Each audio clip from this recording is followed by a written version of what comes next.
welcome Abi, Thomas Pong. And is it true this is the first time you've seen it on the big screen? It is the first time I've seen it on the big screen. Yeah. What'd you think? Oh my, it's so pretty. It's so pretty. It's so pastel and bright Yeah. and wittily shot. Yes, very uplifting actually. Yeah. Before we get any further, let me say this. We are not allowed to pass microphones around the audience, but we really want to hear your questions. So there are two people with yellow boxes that are different from the yellow boxes in the film on either side. Please write any question that you have and hand it to them. I'm sorry, this is the only solution we could come up with. And we will then read your questions, okay? So I will talk with Thomas for a few minutes while you're scribbling down questions and handing them over. So, this is your first lead role. Yeah. How did that go? I hope it went well. Yes. And I heard that you worked pretty closely. I mean, that the director is very collaborative. This is also his first feature film. He's worked on a lot of projects, but this is his first feature film. Tell us about the set. Tell us about Oh my God. what that was like. Yeah, the set is incredible. We used a lot of real locations around Singapore. All kind of designed, I believe, around the same time, the 1950s, 1960s. So there's this like wonderful like Art Deco architecture that you see in TIONG BAHRU, and then of course like this incredible brutalist cylinder of Pearl Bank. And getting to work in these real spaces was kind of a challenge, because if you've ever shot in Singapore, it's really difficult unless you've got like a lot of permits. I think Singaporeans pride themselves on the amount of red tape that they can put up. It's almost an art form. So we would do a little sneaky, like, guerrilla shooting here and there, and there's huge credit to all the line producers and stuff, corralling people and keeping people in shape. So I just had a great time just getting to live inside the imagination of whatever stage picture, or I say stage picture because I'm mostly a theater actor, but I had a wonderful time just living inside the box that BTM and Wanping would set up for me.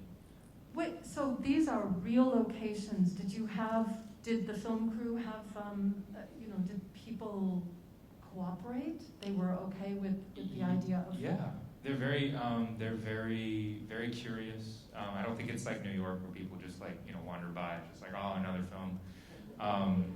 At least I get that impression. Singapore, it's like, oh, what's going on? Call that gasu. Gasu is like, you wanna look, see a lot. Yeah. Was there cooperation in terms of people in the community acting in the film, or these are all... But the extras, you mean? Or just people within the environment? Oh, I mean, the complainers, for example. Right. Well, the complainers are actually all professional extras. So they run the gamut of like a lot of like broadcast TV in Singapore, and so like they've done way more work than I have when it comes to these things. Like every time it's just like they're on, and then off, like they're completely off. Reading newspapers, like crossword puzzles, like yeah, you name it. And everything was scripted, or people could actually, I mean, I got this sense that the complaints were so real, like I hate trains, that sort of thing. I'm not sure, because when I was watching it this time, I was like, dang, these guys are good. Champion complainers. Yeah, champion complainers. The script is written by Tom BTM and a Finnish man. Yes, Uncle Antti. We call him Uncle Antti. What's up with that? I don't know. I think the legend has it they met at a film at Sundance, and then they both discovered that Antti at the time was working in Singapore, and Antti's just got this like really infectious sense of humor. Like he can't stop cracking jokes, and because he's a craftsman, like he'll crack like 6 bad jokes and 4 good ones. So he'll just be constantly like, coming up with material. And I think BTM and he kind of created the script together out of a kernel of a story that BTM had. And Auntie and they had this fascination with how people were beginning to try to decode happiness. And in Singapore, so many things are driven by metrics.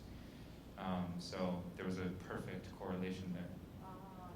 That's where that's coming from. He's also the director's also a trained engineer. Is that not true? I did not know that until I read his bio in preparation for this. So yes. So that kind of explains, well, your big speech about, the emptiness of space, those kinds of Yeah. things, right? Yeah, which is really pretty, yeah. It was very nice, especially when we hadn't heard you speaking for so long. Yeah. Yeah, what's up with that? Yeah. So here's something else I was wondering about, since you did meet the director, and he has the same name as Avi. Right. Any chance that you were actually his alter ego? I had my suspicions, but they were never confirmed, because anytime I would try to ask him, he would say, "What do you think?" And that was his approach to almost everything inside the process. When he says he's collaborative, he really means he's collaborative. Because I would go and ask him, "So what do you think? What do you think about this moment? What do you think we should do here?" He'd say, "What do you think?" You would put it back on me. And I think it was the same with the other collaborators. He would ask them what they think, and then he would decide after a while. But he would always let other people get in maybe like 2 or 3 goes of their own options first. So who came up with Puddle of Cuddle? Oh, that was Auntie. That was definitely Auntie. Auntie's a little twisted. I think I could go for that. What was your favorite form of therapy? Probably the jump rope. Yeah, that wasn't a form of therapy. Solitary pursuit, indeed. Yeah. And what about this beautiful cat dance at midnight? Oh yeah, it's spooky. Yeah, it was initially supposed to be a card game, like a late night card game, and it turned into a cat dance because Jaylin is actually a fantastic dancer, and so she offered, why not do this? And so we kind of came up with a choreography on the spot. And I also heard there's a real cat in TIONG BAHRU. Yeah, Bob the cat. Bob the cat. Yeah, Bob the cat. Bob the TIONG BAHRU cat. He met with an accident in TIONG BAHRU, and then people kind of came together to pay his hospital bills because he's a stray. And so people took a lot of pictures with him and look out for him. And I've seen Bob. We saw Bob on shoot. He's doing fine. That's great. All right, let's have some questions up here. Oh, great. Rob, thank you very much. I'm going to shuffle. I don't know if we can get through all of these, so I apologize. Okay. Okie dokie. What did you learn about yourself, about happiness, participating in this film? Well, it's funny you should ask, because as I was sitting there, I was beginning to take stock of the way that I treat my own happiness. When I was doing the film, it was a lot of work, so my happiness was kind of had to be put on the side while we were doing that many hours. But I think, yeah, that not to need so many things, and also that I Thomas tend to overcomplicate things, and Abi obviously doesn't.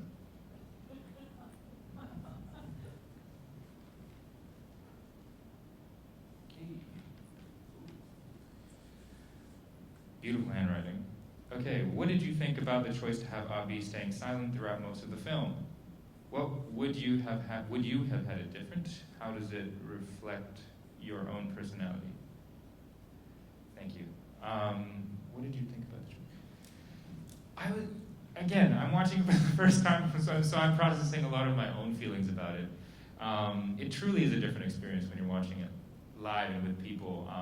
It's almost like your own criticisms and your own cues kind of get absorbed by the mass energy of people watching things, and so you're kind of watching the thing as an organism. It was a really beautiful experience watching it with you all. I thought it was actually extremely frustrating as an audience member because I wanted to see more reaction. I wanted to know what he was doing, but I could also port myself into the character a lot easier. And I think, well, as a person who consumes a lot of art, I think it's about not finding the simple answer, not finding the gut response, the quick knee-jerk reaction to things, because there are so many times in the direction of the acting where I would do something that was natural to me, and then TIONG would come over to me and be like, no, do less. That's how soft he talks. He'd go, much less. So then I would feel like I'm doing nothing, and then he would go, which was a philosophical experience, because as an actor, I'm used to going with like, what's hot, what's powerful, what's blood, like what's like raging, underneath my skin. And this character is not that. The character is almost saintly. It was almost like portraying a saint on the inside. Would I have had a different? Not after watching that. And how does it reflect my own personality? Very, very different. I'm very different. So what's your happiness quotient right now? A solid 95. Yeah. Yes. Okay. What was your favorite part of filming, making the film? What was your favorite part of filming or making the film? And what do you like best about acting in theater or film? Okay, my favorite part of making this film was working with this crew. This is my first film, and so I was just awestruck by the amount of work that goes into a film and the dedication of all these people. The art, that shiny room where they do the this is horrible, really revealing trade secrets. But where they do that shiny room, there was an art team just like constantly wetting the floors, and then like a guy like moving like with a rag, just like sweeping up little bits so that the water would pool in a way that made the floor reflective. And I'm sitting there in my pristine yellow outfit, just watching this work, and it really inspired me. Like, if I was going to be reborn, I would want to do art department. Because, yeah, what do I like best about acting in theater or film? Getting to be a kid forever. Okay.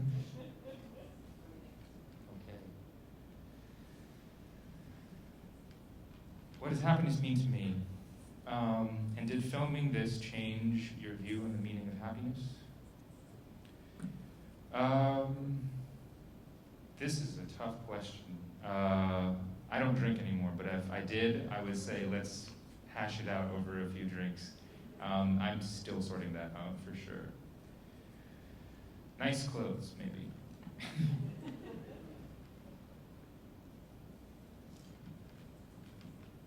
Could you elaborate on the message of the film, the intended message? I can only give my take on it, because this is what I truly believe. I think the film's message is as enigmatic as the mind of the director who made this. So many things about the process and so many things about the character and the story are still a mystery to me. I think to my mind, the message of the film is not to search so far, and maybe definitely not to rely on technology. I definitely became more of a technophobe after doing this. Maybe not to rely so much on technology. How many of you take those, happiness surveys in magazines and websites and things like that? How many people in the audience do that kind of thing? Yeah, I do that all the time. No, huh? Okay. Well, I am a millennial, so it's the burden of my generation. Do you have any insights about Singapore and Singaporeans through making this film? Not necessarily through making this film. I think the film elucidates a lot of insights about Singapore and Singaporean culture, and a lot of the pressures of living in Singapore, quite beautifully, quite beautifully. But yeah, no. Great. I'm taking on the challenge. What do you think the most important takeaway is from the film? Hug your mom. Yeah. Would you like to introduce your date for the evening? Oh yeah, my mom is in the audience. Yay! There she is.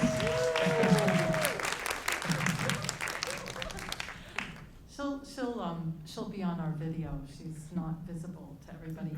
Okay, last two questions. Which is it going to be? Which is it going to be?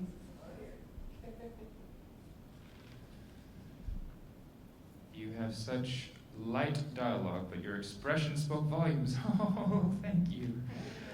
Was that a challenge for you to adjust to for long periods of time?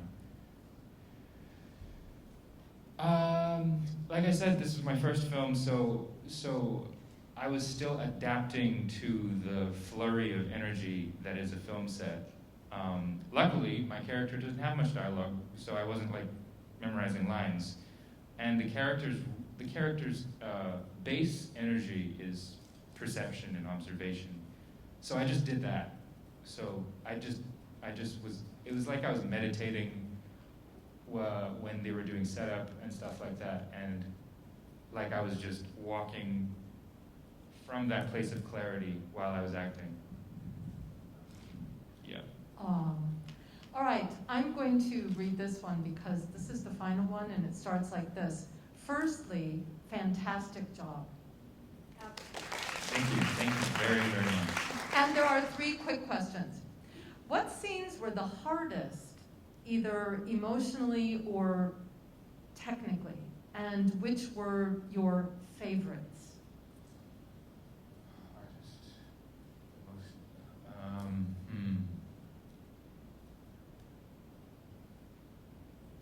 Like I said, I think the director. Okay.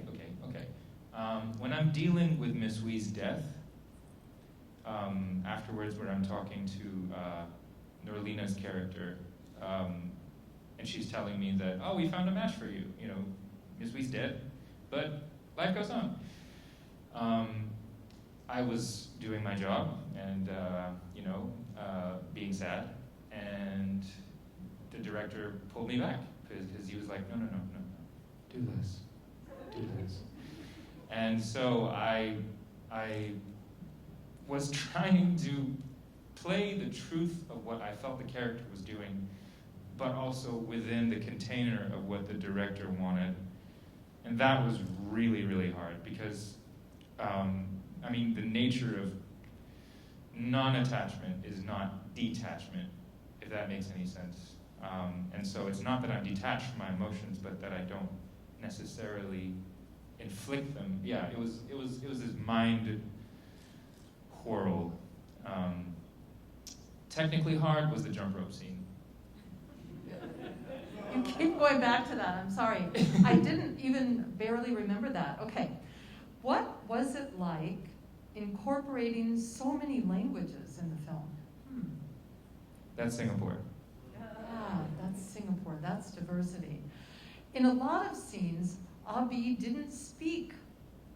Okay, let's see. What were you thinking of lines as you were acting them, even though you didn't have lines? So that's the thing, right? Because I'm like, oh, the camera can see everything, so you have to all comes in the eyes. So if I'm thinking words, then the camera's going to pick up words, and there ain't no words. So I wasn't thinking words.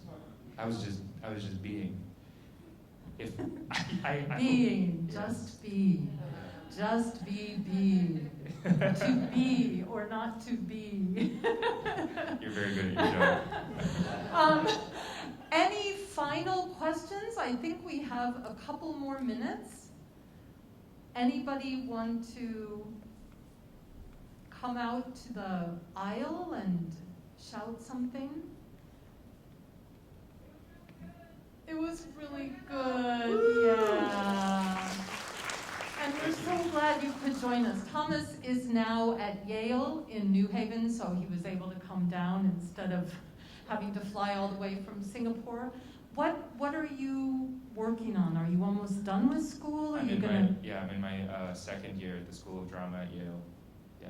And you're sitting right above Juilliard, you know. Yeah, I know. They didn't want me. Uh-oh. Yeah. And what are your plans when you graduate? Do you, work and work. Work and Yeah. work.